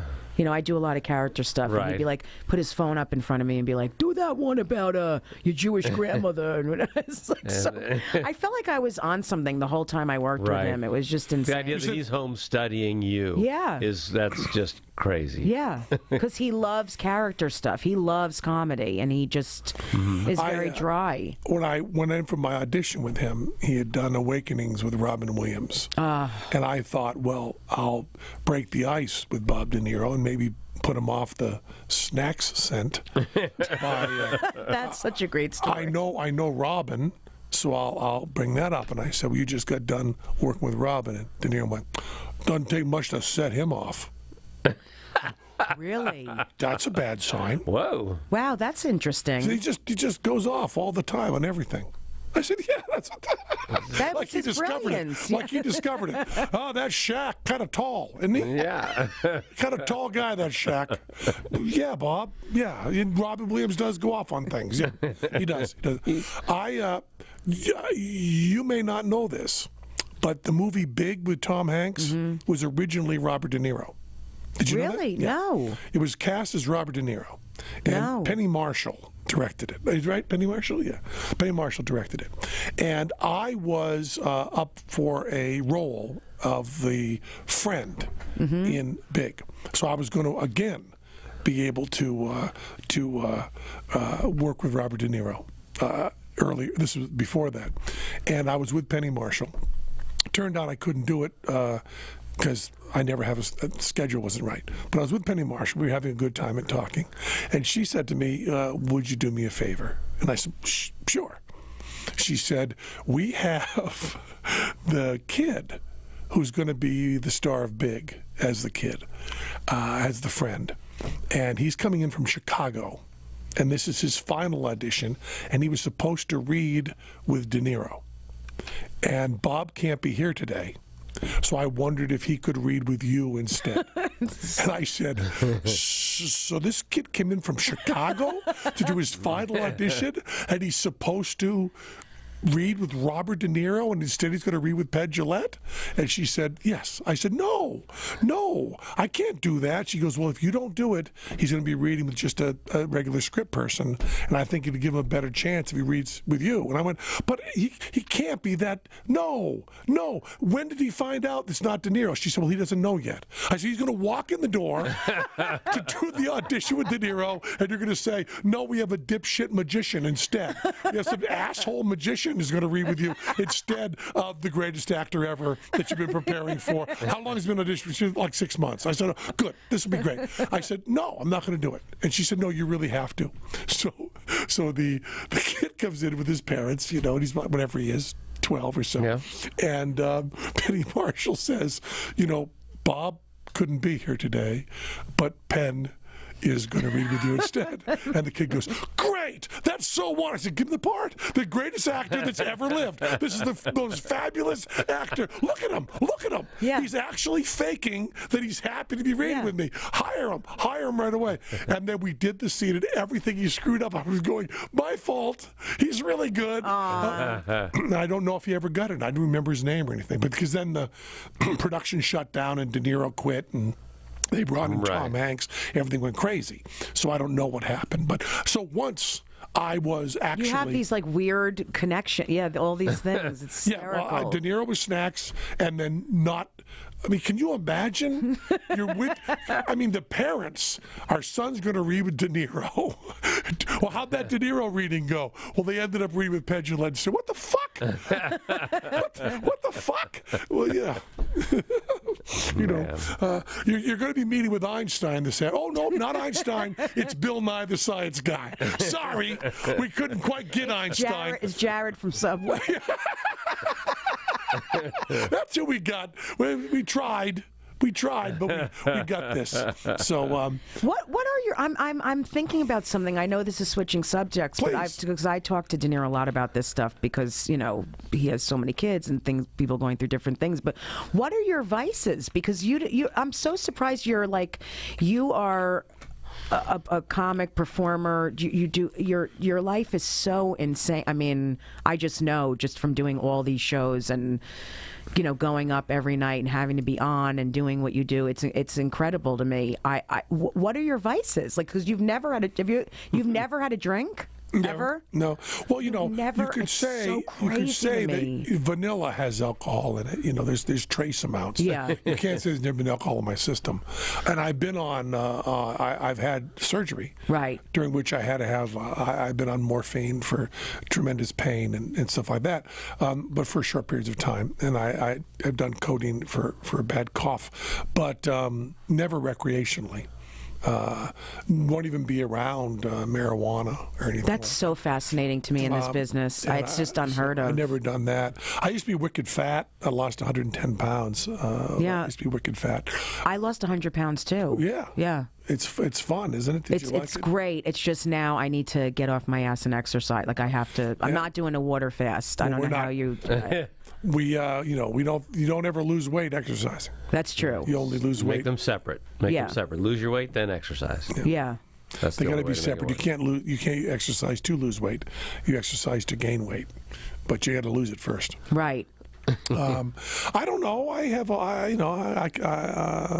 would say he talks a lot at award shows. He eats snacks and can't blames shut other up. people. Just can't shut up at award shows. It's just it's admirable. I would say that my major vice is crazy. Would you say? It's just behavioral. Yeah. I get some problems there. It was food for the most time. Yeah, food. But food's a big one. That's a big one. Not now. Now, now I'm vegan and I'm all that stuff, and I eat sensibly. You feel good being vegan? I feel good. I look good. I smell good. I make love good. Almost missed the laugh. Almost missed the laugh. Yeah, I make love good. Boy, that was what drug was James Brown on at that time? Was that? He was on James Brown, is what he was on. Cocaine, wasn't it? Like no, he was crack, right? Wasn't he crack? Oh yeah, which is a kind of cocaine, I think. But I don't like to. I've never been interested in being around drugs or doing drugs, but I love to read about them. I do like to read about them. So I'm always knowing. I always like to know what drug. There is a concerted effort from many fronts, all attacking me at once. Sam Harris, Pete Holmes, and Trey Parker would all like me to do LSD. They're all working on that. Oh boy. From their own perspectives. Yeah. But Sam Harris, the atheist guy. Yeah. Sam Harris, he loves his hallucinogens. Oh, I couldn't. Yeah. And now Michael Pollan is, but he's not doing it directly. He's doing it through his new book, Agents. Changing Your Mind. Through his agents. I don't know Michael Pollan, but he's got his way of doing that. So have you played the comedy club at the Rio yet? I was there opening weekend in April. I did the opening weekend, and then I came back and did this weekend. Is it a good and club? they've got that weird setup, right? Five comics each doing 20. Is that right? It's very much like a New York setup. Right. It's great because it's very different than any comedy show that's going on here. Are they getting good crowds? Yeah, it was packed. It's been packed. And it's a good room? Last night. It is. It's great. They built the whole thing, and it really looks and feels like the New York Club. Oh, cool. And we all know each other for the most part, so that's fun. It's like a little camp to be together for the week and spend time together. But on this one, I'm really like isolating and just cannot wait to get home, to be honest with you. I am really dying to go home. So I'll be going home tomorrow. But I've been on the road a lot. Back to New York. Yeah. Where do you live in New York? I live on Long Island. Yeah. So, but I was in Boston, Denver. I went to Israel and did a tour. I have not stopped doing road work. In Israel, everybody speaks English. Well, I did a tour for all Americans, basically, that moved there, or Canadians. They did Aliyah. They moved to Israel because they're religious and left their homes and moved there. I was conflicted about going, very. A lot of them love Trump. And right, so it was just something I always wanted to do. I'm like, this is a great gig. I go, they'll take care of me. I'm getting paid well. Stay in Tel Aviv. It's beautiful, but I just am very conflicted with all the religious stuff. Yeah, I always have been. I for a while I dated an Israeli terrorist, and she used to tell me. She was here very, very illegally and also couldn't be in Israel. So it was odd because when we went out, she had to make sure no one saw her. But she would tell me crazy things. Yeah. First of all, what I loved about her was she would say, the New York Times is so anti-Jewish, anti-Israel. Very funny point of view, I thought. I think that is too. And she would also say, everybody in Israel is an atheist. There's no religious people in Israel. I go, that just can't be true. That's not. She goes, we say we're Jewish, we're not. I said, no, that can't be true. She said, go to Israel, we'll have a good time in Israel. I said, you can't get in there legally. She said, no, but we could get me in. I said, no, we're not going to be smuggling my girlfriend, who's an Israeli terrorist, across the border. When was this? How long ago? Oh, long, in the 80s. Yeah. In the 80s when she was blowing stuff up. But it was... I love that you're just saying that like it's the snack story, like it's no big deal. But so I've never been, but they did a version of our show. They did a version of Fool Us over in Israel. They wanted us to host for a while. We couldn't do the schedule thing. But I've been to Egypt. And I'm dying to go to Egypt. It's terrible. Yeah. The women have to dress like Batman. And it's awful. I know, it's really a lot. It's terrible. With the I can't with and the you burqas also, and the whole. It's when I was there, which was Batman. 2000, in the year 2000, I was in Egypt, and in Cairo, the air was so bad that I still had trouble 2 years later. It's equivalent like 3 packs a day or something at that time. It was the worst air pollution in the world. Now Beijing got it beat. Before that, Mexico City did, but at that time, Cairo was the worst. It was terrible. Yeah, it was a fascinating trip. How long were you in Israel? I was there for about 10 days. I did 8 shows. This is the thing. It was for this couple. It's called Comedy for Kobe. And Seinfeld started it years ago and would send American comics out there to do comedy to raise money because their Kobe, he was 13 years old, playing with a friend. They played hooky that day from school and they were murdered. They were beaten with rocks and people couldn't find them. It was horrible. Mm-hmm. So anyway, this whole thing is to raise money for kids and families who have experienced trauma and terror. So it's an incredible thing. Like, it raises money for them to go to camp every summer and for the moms to go into workshops and all kinds of things, and it helps a lot of people. But again, I don't like to be censored. Like, I didn't come out in any of those shows. I did 20 minutes on every show, and there's no point because they are Orthodox. They were very religious, and they're not going to... once I do How about that airplane food? I eat pussy. Good night, everybody. Hi, everyone. Yeah. It's my first time in Israel, and I eat pussy. Nice to meet. I mean, it was like, forget it. The second that's my time. Yeah, I would have to walk off. That would have been it. They don't accept Straight my lifestyle. To the plane. And it was very, very. It was a conflict for me if I should go or not. Yeah, and I've always wanted to see it and be there. And it's funny because my father said to me when I came back, "Do you feel more connected to God? Do you feel more religious?" I said, "Not at all." I mean, I'm just being honest. Right. Not one thing changed for me from going there, but I was able to see incredible things. I mean, I went in the Dead Sea. I saw the old city of Jerusalem. It was amazing. But I'm so conflicted on all of it. I really am. Yeah, and it didn't even cross my mind, but of course all the Americans there are just queer for Trump, right? They just love him. Oh yeah, because he's, in their eyes, he's protecting them, and I went the embassy. I went right after they moved the embassy. Right. So I'm thinking, oh my God, I'm here. There were people shot and killed 50 miles away. I'm just so, it's all it's like so being much. in Chicago. Yeah, exactly. That's true. Yeah. Wow. and doing 20 minutes on a bill. Yeah, and it was you know, I'm having a very hard time doing shows where I have to really suppress. I did a show at a country club in New Jersey the other day, and I looked at the contract the day of the show, which was my fault, and on the bottom it said no Trump material in huge letters, and I said, oh boy, I don't talk about it your anyway. fault was never look at the contract. That's not that you were looking at it late, but just don't read the contract. I'm just not used to seeing that kind of stuff. No Trump material? In big, bold letters. Wow. So I'm like, oh, my God, you know, I'm going to do this now. What was the venue? It was at a country club, and the guy is one of, he owns this huge vitamin company. In Florida? In Jersey. In Jersey. And he and Trump are very close friends. But not the vitamin company that got in all the trouble for the bribery and stuff, right? No, I know what you're talking about. No, but this guy brought Stallone to Trump a couple weeks ago. He's the guy that brought him there. I mean, I was like, this is unbelievable. Not since Jefferson dined alone. Was there that brain power when Stallone met Trump in the White House? I walked in and there was a whole silent auction, and it was all pictures of Stallone and different. I'm like, oh, this is really a lot, but I just am going to do it. What am I going to do? It's too late now. I'm here.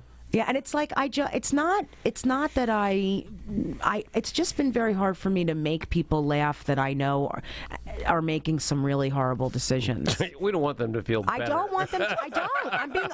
That's being completely honest. I don't want them to experience pleasure. Why would I want to make them laugh?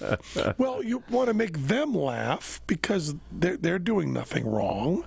It's they just a disagreement. I mean, it's villainizing. Yeah, sometimes people are just wrong. Yeah. Being wrong is different than being evil. There's no such thing as evil. There's only wrong. You believe, yeah. I don't believe there's anything. I believe that evil is strictly Judeo-Christian and mostly Christian. I believe there's no such thing as evil. I understand what you're saying. I think people, create and over their lifetime become a certain way. Greg Gutfeld saying there's no such thing as bullies. Everybody's a bully. Right. Just to different people at different times. Yeah. And we decide that when we're the victim, that person's a bully. And Greg Gutfeld had a great argument on that because Greg Gutfeld's very small. And he said he was beat up all the time in school. But he was the intellectual bully who made his science teacher cry by the mean things he said. So he said, he said, that's why we have this imbalance of everybody being bullied and there being no bullies. It's because the very people who are bullied are also the bullies, and I think that's very true. That's also the problem with the being wrong. People make decisions that we don't agree with, but that doesn't mean there's evil. By the way, you don't believe in God. There's a lot of people disagree with you. You don't do drugs. There's a lot of people that argue with you. But when you don't believe in evil, everybody's against you. Yeah, I think most people believe in evil. Yeah, but I mean, I don't. But I think it's a beautiful thing not to really try not to believe in that, because it's very sad. I also think when you believe in evil, it takes responsibility away from those who've done wrong. Hitler not being evil, Osama bin Laden not being evil, is much harder to face. Oh yeah, much harder to face. It's a much harder, more difficult. What would you say about Hitler then, if you don't think he's evil? Like, I think he believed what he was doing was right, and I think that I go with that up until I look at the SS helmets and there's little skulls in the logo. That's where you go. That you're not on the right side if you're wearing black and a skull. I don't know really? If you do. We're going to see that. We're seeing that. We're seeing really good people making really horrible choices. Nobody wants to separate children from their parents, but they have compelling reasons that's making them make really bad decisions based on that. I do agree with that. Even those that say it's a deterrent are doing something that they think is wrong, but no one is saying, Well, they're going with the ends justify the means thing, and we know that doesn't. Well, make sense. That's one of the I probably the strongest disagreement I have with anybody is the end justifies the means. There's no such thing as ends. There's only means, and and my arguments have been with everybody on that. That was the thing. Of all the things that Lou Reed disagreed with me on, that's the thing he disagreed the most. was he thought, bad requires bad, which I don't believe is true. I believe Martin Luther King gets more done. I believe Gandhi gets more done than those who try to fight fire with fire. I think you fight fire with water. Yeah, it's getting really, really intense with how everyone's just reacting to each other and the hatred and I don't know. Yeah.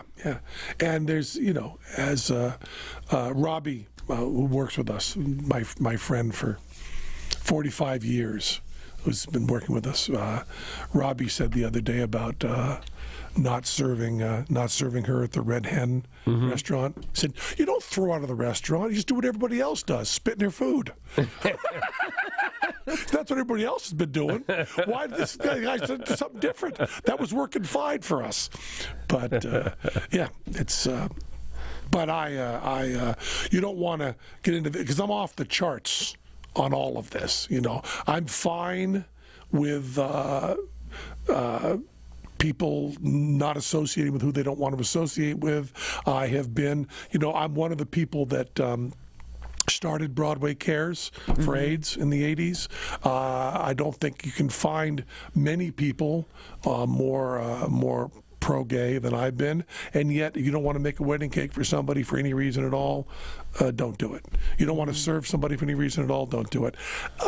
Unpopular opinion, But but I get it. I'm okay with people's opinions on that kind of stuff. I get more. See, I guess it's hard because I'm coming from a different point of view, like as someone who is in a marriage to another woman, and then I can't talk about it. Well, enjoy it. Certain places. Enjoy it while you got it. I know. It may go away. I know. I'm not kidding. It's really. That's what I'm saying. And we will history will judge us badly for being alive while what's happening. I know. I mean, that's where I'm just. And that's why I'm changing my fasting. Maybe it will be for the people on the border. As you should. Just we'll call them up. We'll conceal all of this. Yeah. I think you should connect to it. It'll get a lot more fans. I'm joking. Get money. There's money in it for me. Yeah, of course. If you're not going to eat, get some. Ethel and I are. Ethel and I won't be eating. You're holding each other at the border, just you and Ethel. Yeah. What's making you do the fast? Be careful about bringing. I'm sorry to interrupt this. Your easy chair, because I think that's a bad sign. If you're there in the easy chair, go, no, I am fasting. It's not going to look as good as it. There is some evidence, and some good evidence, but not overwhelming. But there's some very good evidence that water-only fast can bring down blood pressure. And my blood pressure has been high for a long time, and my diet change helped it a lot. But I kind of have this hope that a very, very radical adjustment might allow my blood pressure to be reasonable without any drugs at all. And in over 80% of the cases, after a week to 2 weeks on a water-only fast, blood pressure goes to normal without any drugs. And after that, if diet is maintained reasonably, the blood pressure stays down. Which blood pressure not being high translates statistically into years of life, which I think I kind of sort of owe my children. And after eating very badly for 55 years, it's very hard to reverse that quickly. Also, a great deal of different things happen to people when they fast, and a lot of that is called spiritual. But I'm not interested in that from that point of view. But I'm very interested in shaking myself up and being a different person. I like to do stuff that's hard and stupid. Original name for Penn and Teller, by the way, hard and stupid. And so I want to give it a try. And I need to say this every single time I bring this up. I am being medically supervised. Yeah. And that's really important to say. I'll have my blood pressure taken and my blood taken all the time. Right. And it is the most expensive thing I've ever done. which is really funny. I could for the what I'm, It is because it's water. What I'm spending for my fast, I could eat out at Le Cirque every night. Wow. But I'm doing it very, very safely. And I've had people, write to me and say, I hear you're doing this fast. I want to try it too. I'm going to try. I go, no, you can't do that because there are serious ways to die, and you don't want to do that. You can have vomiting that throws your electrolyte balance way out. You can't get it back in emergency room stuff. So you've got to be judicious about it. So it's only water, literally. Only water. Yeah. I think I maybe And a fancy chair. and some seltzer and a recliner. Yeah. He's got a very expensive fancy chair. And it throws off everything. Your sleep patterns go off. Oh, I'm sure. else. Yeah. But you're only hungry for 3 days, and then after that, there's weakness and so on.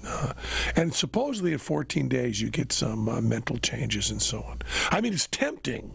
It's tempting to try to go 40, just as as blasphemy with Jesus in the desert. But my schedule doesn't permit because Jesus did not have shows to do in Vegas. Exactly. He did not have. How many days after the fast do you have to Well, it depends. We don't know how long the fast will be. Oh, okay. Because you can't make that decision without medical input. So my blood and all that stuff will give that information. I will probably do about 3 weeks. And that gives me 2 weeks after. And refeeding, which is a great term, is the most important part of it. If you go, you can't come out of it. You can't just eat a Big Mac. Right. I was wondering. You probably have to slowly. It's funny. You get like a glass of watermelon juice. That's like your first day back. That's your entire. I bet that's going to be good. I bet it'll be really good. I bet he'll die for that. Are you kidding? It's going to be like, this is the most delicious thing I've ever eaten. Yeah, and then you build up. But it's almost 2 weeks before you're eating you're eating normally again. Because, the whole system shuts down and there's all sorts of stuff. But I'll also be learning about it because I'll be a doctor to talk to, and I'll have, I like to learn shit. So, and you'll stop by. I'll come by and say hi. Watch me not eat. I'll come on Watermelon Day. Watermelon Day. I'll be there. I'm doing that. And you don't do it for weight loss. I mean, I know. It's to cleanse. It's to cleanse yourself. Well, kind of, except it's a little. That's not the words I would use, but it should help my blood pressure. And if it doesn't, it'll still be an adventure. And halfway through, I can always just go, hey, Ethel, it's you and me. I'm going to reunite families by not eating. I can't believe she's doing that. Well, she's doing 24 hours. I had misunderstood it. 24 hours, and then you're donating the money that you would have spent during that 24 hours to this to the charity. Oh, okay. What she would have spent on food? She probably just drinks Ensure and This is Ethel Kennedy. I bet she's got some nice meals. Yeah. She got some cash on her. Yeah. $9.50. Exactly. Those breakfast burritos are $1 a piece. I'm going to donate that $3. Thank you. Thanks so much for being on the show. I love that, just yelling out thank you. I love it. You could use this. I got to go. They're casting my hands. I'm getting plaster molds of your hands. Plaster molds of my hands. And they have some out there, and they're very cool. They're all ready to go. So I got to go do that. Another service of Show Creator Studios, hand casting. Thank you for having me. Well, thank you so much. I'm also on your show. So yes, Relatively Sane. I can't wait to have you on, and then I'm going to send it to you because my mom is going to, she listens to all of them, and at the end she talks about different stuff. But your problems. Sure. This is going to be good. She'll actually be fascinated by him. She will be flipped out by him. She can explain all sorts of stuff about me. Also. No, she'll love your whole attitude. And also throw in no education. Make sure you put that in too with your master's degree. Well, I don't know about because you read a ton. I mean, read. That's a major. I know how to read. Yeah, but not. This is not a big, heavily educated side of the table here. But thank you. Thanks for including me. Well, you did have some college.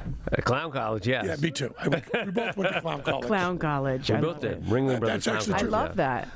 Magna cum laude. Jessica Kirson. Thank you. That was Penn Sunday School. That was Penn There's the music. Sunday School. Cha cha cha. And to our listeners.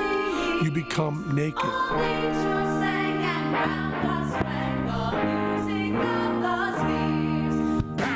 So, Jessica Kirson, tell me other stuff. Where can we see you? On Crashing on HBO? Yes, I'm on Crashing on HBO. Where else are you? And I do prank calls for Howard Stern a lot. Oh, really? Yeah, Nice. Howard Stern, I do a lot of that. And I have a ton online at jessicakirson.com. And that's Kirson? Yes, First name Jessica. Kirson. Yep.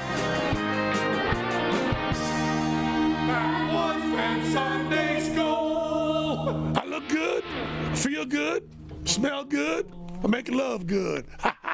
You know I love you. We have a banner moment. We love you. What's that? My Google Foo was off, and you were completely right. Your what? My Google Foo was off. What does that mean? By searching. I was right. It was the missionary? This is the mission. The mission. See? Completely right. I sometimes get things right.